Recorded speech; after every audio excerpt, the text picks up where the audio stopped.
তাহলে গোবিন্দ যদি তোমার ঘরের সদস্য হয়, তাহলে তুমি তাকে না খেয়ে রাখছো কেন? তার মানে তুমি তাকে তোমার ঘরের সদস্য ভাবতে পারো নাই, তার সঙ্গে তোমার সম্পর্ক হয় নাই। এটাই হচ্ছে আসল কথা। বৃন্দাবনের এক বাবাজি মহারাজ, ছোট্ট বাচ্চা, বৃন্দাবনে বাচ্চাদেরকে লালা বলে ডাকা হয়। ওই লালাকে জড়িয়ে ধরে বলছে, ওরে লালা, তোদের ঘরের সদস্য কজন? ছোট্ট বাচ্চাটা বলছে বাবাজি মহারাজকে জড়িয়ে ধরে, 5 জন আমাদের ঘরের সদস্য। বলছেন কে কে বল? আমি, আমার দাদা, আমার বোন, মা বাবা। চল না লালা, একটু তোদের ঘরে যাব, ভিক্ষা করতে যাব। বৃন্দাবনে অনেক নিষ্কিঞ্চন মহাত্মা বৈষ্ণব আছেন, তারা কেবল একটা কুটির বানিয়ে ভজন করেন আর ভিক্ষা করে ওরা আহার গ্রহণ করেন। বৃন্দাবনে খাবারের অভাব নাই গো, ব্রজবাসীরা স্বেচ্ছায় তোমাকে দিয়ে যাবে। যদি আজ রুটি ভিক্ষা করতে যাও, পরের দিন ওই ব্রজবাসী বলবে, বাবা আগামীকালও আপনার জন্য প্রসাদের ব্যবস্থা করে রাখবো, আপনি আসবেন। আর আমাদের এই বাংলাদেশে কোন বৈষ্ণব সাধু এসেছেন, রাধে রাধে, ঘরে আছো? এখন না, খাওয়ানো হইছে, পরে আইও। আমি নন্দগ্রামে গিয়েছিলাম একটু ভিক্ষা করতে, ব্রজধাম পরিক্রমায়। আমরা যখন গিয়েছি, যে ব্রজবাসীর গৃহে দুপুরের আহার তখন শেষ। বৃন্দাবনে ব্রজবাসীরা রুটি আর সবজি খায়, ভাত খায় না। বাঙালিরাই তো আমরা ভাত খাই, ওরা খায় না। এবার রুটি নেই, কিন্তু করজুড়ে বলছে একটু অপেক্ষা করার জন্য, যেতে দেবে না। সঙ্গে সঙ্গে রুটি বানিয়ে আলু ফুলকপি দিয়ে রসা করে আমাদেরকে দিয়ে দিয়েছে। আবার বলছে আগামীকালও এসে প্রসাদ নিয়ে যাবে। কেন বৃন্দাবনের ভক্তরা গোবিন্দের এত প্রিয়? যেভাবে সাধু সেবা তারা করে কল্পনাও করতে পারবে না, কল্পনাও করতে পারবে না। রাধারানীর সে অপ্রাকৃত দামের একটা পাশে যদি পড়ে থাকো, কোনোদিন কিচ্ছু অভাব হয় না বাবা। আমাদের ভজন করার যদি ইচ্ছে থাকে, কিচ্ছু অভাব হয় না। স্বয়ং রাধারানী আহারের ব্যবস্থা করে দেয়। শুধু বৃন্দাবনে নয়, যে জায়গাতেই তুমি ভজন করবে, কিচ্ছু তোমার অভাব হবে না। অনাদি আদি গোবিন্দ সকল কিছু তোমার ব্যবস্থা করে দেবেন। হরিদাস 3 লক্ষ হরিনামের ব্রত নিলেন। হরিনাম করে করে মনে মনে ভাবছেন, 3 লক্ষ হরিনাম করতে এত সময় লাগে, ভিক্ষায় না বের হলে আহারের কখন যোগান হবে? মহাপ্রভু গোবিন্দকে ডেকে বললেন, গোবিন্দ, আমার হরিদাস 3 লক্ষ হরিনাম করে, তার জন্য প্রতিদিন তুমি প্রসাদ নিয়ে যাবে। কিচ্ছু অভাব হয় না। আমার কেমন ভক্তিটা নাই, আমার বিশ্বাসটা নাই ভগবানের প্রতি। এই জন্য আমি ভাবি, আমি খাবো কি, আমি এই পথে গেলে আমার সংসার চলবে কি করে, আমি এই পথে গেলে কে আমায় খাওয়াবে, কে আমাকে দেখবে। কিন্তু যাদের বিশ্বাস হয়ে গেছে গোবিন্দের চরণে, তারা কখনো এগুলো ভাবে না। সনাতন দাস গোস্বামী, রঘুনাথ দাস গোস্বামী পাদ, তাদের জীবন দর্শন চিন্তা করো। রাধা কুণ্ডের তীরে বসে রঘুনাথ দাস গোস্বামী পাদ এক মনে ভজন করছেন, রাধারানীকে ডাকছেন। তখন রাধাকুণ্ড এরকম শান বাঁধানো ঘাট ছিল না, জঙ্গলাকাকীর্ণ। 2টা ব্যাঘ্র বাঘ এসেছে রাধাকুণ্ডে জল খেতে। দূরে সনাতন দেখছেন 2টা বাঘ, ব্যাঘ্র অর্থাৎ বাঘ তেরে আসছে। রঘুনাথ দাস এক মনে হরিনাম করছেন, সনাতন ডাকছেন, রঘু, রঘুনাথ ভাই, 2টা ব্যাঘ্র ধেয়ে আসছে। হরিনামে তন্ময় হয়ে গেছেন রঘুনাথ দাস, তার কানে যাচ্ছে না সেই চিৎকার। হঠাৎ সনাতন দৌড়ে আসছেন তো বলার জন্য, তার চরণটা থেমে গেল। দেখতে পাচ্ছেন রঘুনাথ দাসের সামনে একটা শাড়ির আঁচল উড়ছে। কে জানি শাড়ির আঁচল দিয়ে রঘুনাথকে ঢেকে রেখেছে, রঘুনাথকে দেখা যাচ্ছে না। কিন্তু কে ঢেকে রাখেছে তাকেও দেখা যাচ্ছে না, কেবল দেখা যাচ্ছে একটা শাড়ির আঁচল দিয়ে চতুর্দিক ঘেরা, মাঝখানে রঘুনাথ, সনাতনের আর পূজার বাকি রইল না। এসে চিৎকার করে রাধা কুণ্ডের তীরে লুটিয়ে পড়লেন, ওগো প্রেমময়ী শ্রী রাধে, তোমার এত করুণা। রঘুনাথ ভাই রে, তোর সাধনা সম্পূর্ণ হয়ে গেছে, তুই জানিস না, তুই জানিস না রে ভাই। আজ স্বয়ং প্রেমময়ী শ্রীমতী রাধারানী তোকে মমতার আঁচল দ্বারা ঢেকে রেখেছে ভাই, তোর সাধনা পূর্ণ হয়ে গেছে।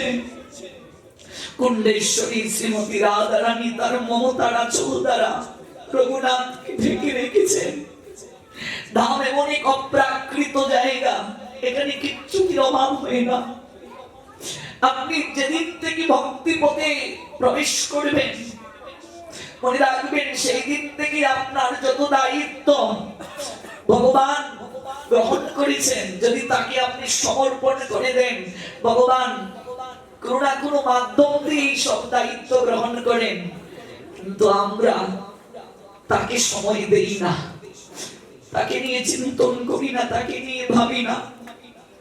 রঘুনাথকে সনাতন গোস্বামী জড়িয়ে ধরছে, রঘুনাথ তুই জানিস না ভাই, আজ স্বয়ং প্রেমময়ী শ্রীমতী রাধারানী তোকে মমতার আঁচল দ্বারা ঢেকে ব্যগ্র থেকে রক্ষা করেছেন, তোর সাধনা সম্পূর্ণ হয়ে গেছে। আয়নি ভাই, তুই আমার একবার বুকে আয়, তুই আমাকে কৃপা কর, প্রেমালিঙ্গন দিয়ে আমার যেন রাধা কৃপা হয়, আমার যেন কুণ্ডেশ্বরী প্রেমময়ী অপ্রাকৃত কৃপা লাভ হয়। রাধিকা গোবিন্দ বলে কবে কাঁদিব উচ্চেশ্বরে, ভিজিবে সকল অঙ্গ নয়নের নীরে, আমার কবে সেই দিনটা হবে গো, আমি কবে হা রাধে শ্রী রাধে বলে রাধা কুণ্ডের তীরে লুটিয়ে পড়ব, আমি কবে হা গোবিন্দ প্রাণ গোবিন্দ বলে ব্রজের ধুলায় এই দেহটাকে মাখাতে পারবো, এ দেহ অন্তিম কালে রাখবো শ্রী যমুনার জলে, আমি জয় রাধে গোবিন্দ বলে ভাসিব গো, আমার কবে সেই দিন হবে। কোনো কিছুর অভাব হয় না, একবার বিশ্বাসটা প্রয়োজন, একবার অনুভবটা প্রয়োজন, অনুভবটাই গুরুত্বপূর্ণ। এক নিষ্কিঞ্চন বাবাজি বলছেন, লালা তোর বাড়িতে যাব, নিয়ে চলতে একটু ভিক্ষা করবো রে, প্রসাদ পাবো। ছোট লালা হাত ধরে নিয়ে গিয়েছে। এবার ছোট্ট ছেলে তার বাবা সাষ্টাঙ্গে প্রণতি দিল, বহু জন্মের ভাগ্য থাকলে বৈষ্ণব আসিয়া মিলে বৈষ্ণবের অপ্রাকৃত চরণ পড়েছে। কেঁদে কেঁদে বলছে, আমার কত সৌভাগ্য, আপনার মতো বৈষ্ণব নিষ্কিঞ্চন মহাত্মার চরণ ধুলি এই আঙ্গিনায় পড়েছে, বলুন আপনার কি সেবা করতে পারি। আমি অবশ্যই ভিক্ষা চাইতে এসেছি বাবা তোমার গৃহে। তোমার ঘরের সদস্য কজন বাবা? গৃহকর্তা বলছেন 4 জন সদস্য। তোমার ছোট্ট ছেলে লালা সে যে বলল তোমাদের ঘরের সদস্য নাকি 5 জন।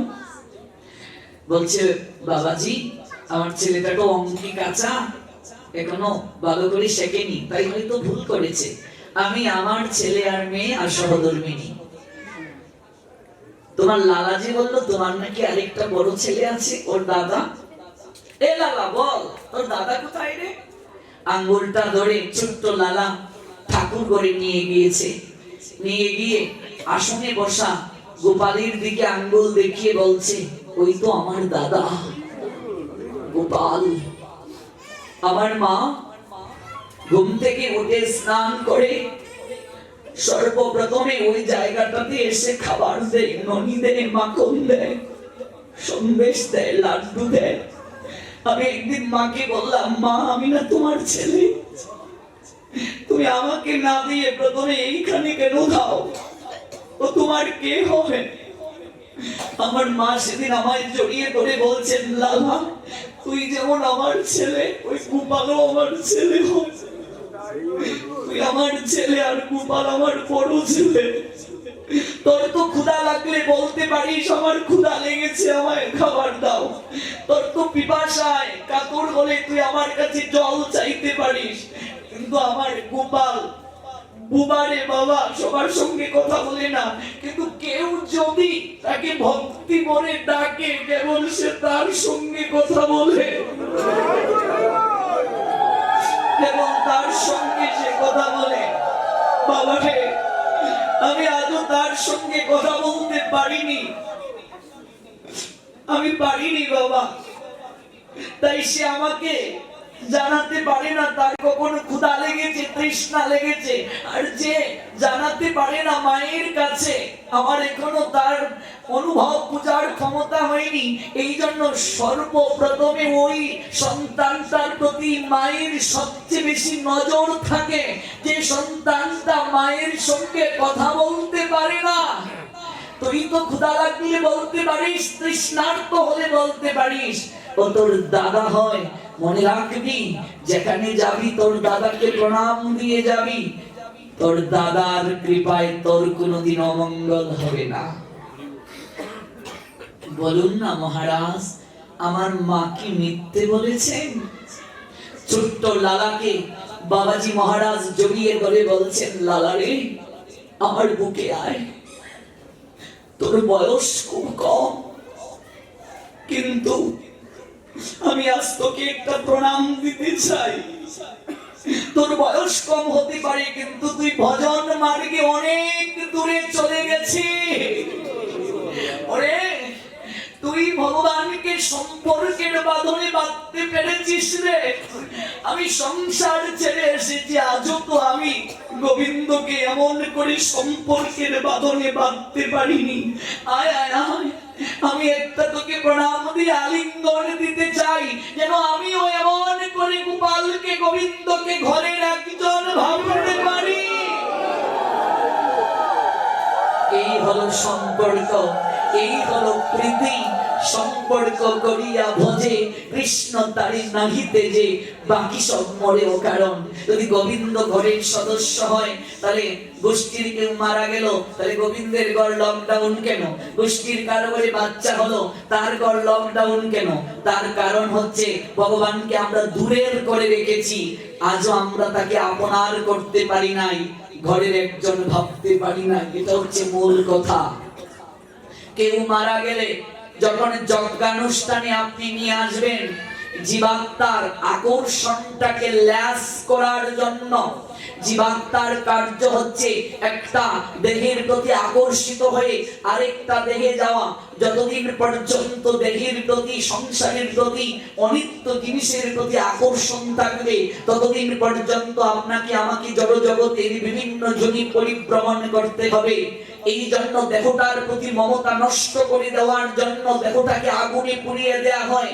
উপসংহার হলো যজ্ঞের মাঝে আহুতি দেয়া হয়, গোবিন্দকে অর্পণ করা হয়। যারা আসছে তারা শ্মশান বন্ধু, তারা অন্তিমের বন্ধু, তারা স্নান কার্য করে শুদ্ধ হয়ে পবিত্র হয়ে যজ্ঞস্থানে আসবে। আগামীকাল ব্যাখ্যা করব তারপর তাদের কি কর্তব্য এই স্থানে এসে।